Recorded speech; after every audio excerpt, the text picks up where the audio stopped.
we're back. We ate our roast chicken. We did. It was amazing. Cary changed her outfit because she wants you to think it's a different day. No, I changed my outfit because... You spilled chicken on it? Yeah. Okay. I spilled stuff on myself. Good talk.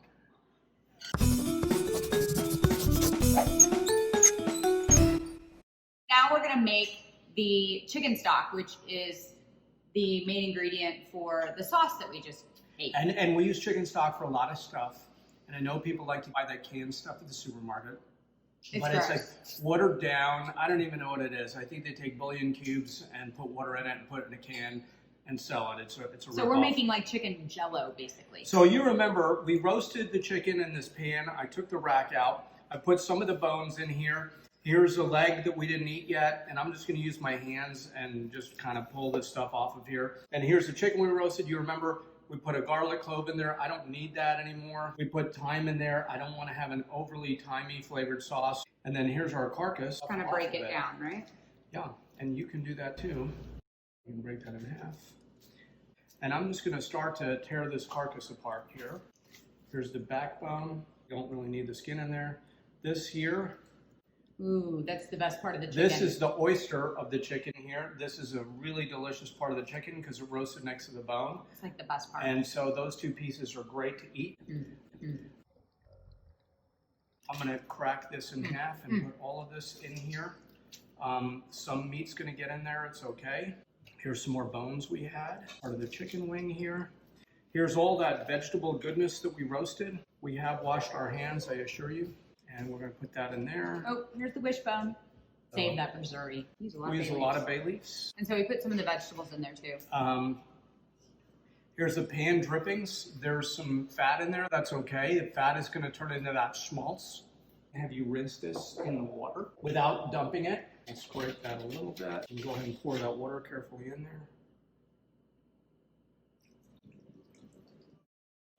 Okay, so just fill it up with water. Till it's pretty full. Right about there? A little more. That's perfect. So this is what it looks like. This is to make chicken stock for any sauce. So it's one whole chicken and the vegetables that we put underneath the chicken to roast. Remember, we cut those vegetables up and we mixed them with olive oil. If you wanted to eat some of those vegetables, they're absolutely magnificent, but they're going to turn the sauce into a magnificent sauce. I want to be real clear. There's classically two types of chicken stock. There's blonde chicken stock and dark chicken stock. Blonde chicken stock is made with just raw chicken and raw vegetables. This is dark chicken stock, which is made with cooked chicken and cooked vegetables. This will be a rich brown stock. The other one is a much clearer, softer stock. How long do we put it on the heat? The most important thing about making chicken stock, you do not want this to boil. You want it to simmer. If it boils, it can boil for a second or two, but if it boils for more than 10, 15 seconds, all of the protein in the meat will be disturbed off the bones. It'll just give you kind of a real muddy, kind of grainy product. So you do not want to let this boil. Simmer at 30 minutes, and then take the bones out, strain it. What's left over, I reduce it by about a third. So how do you reduce it?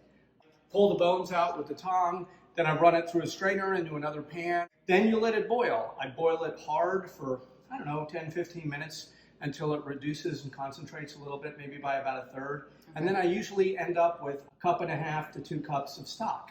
And I'll divide that out to a little Tupperware containers. Yeah.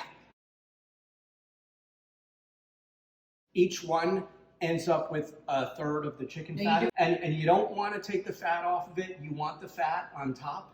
It will separate, the fat will rise, and the fat will form a layer on top. And that layer will protect the chicken stock from having bacteria land on it. And how long does it last? For a long, long time. And you can freeze it. They say you should leave your stock in the refrigerator for 3 to 5 days or 5 to 7 days. I keep mine in there for a month, 2 months. As long as the fat layer is on it, it's fine. I haven't gotten sick yet, so. I'm European. Remember, in Europe, they keep cheese sitting out at room temperature all day, every day, and eggs, and they're fine. Food does not go bad because it was left out. It goes bad because it was not properly handled. Yeah, or properly stored. It could go bad because it's left out, but in general, most food items will not go bad left out. I'm like a little bit more weird about that. I'm like, ew. And he's like, no, it's fine. American, grew up European. That's the difference. Cheers to that.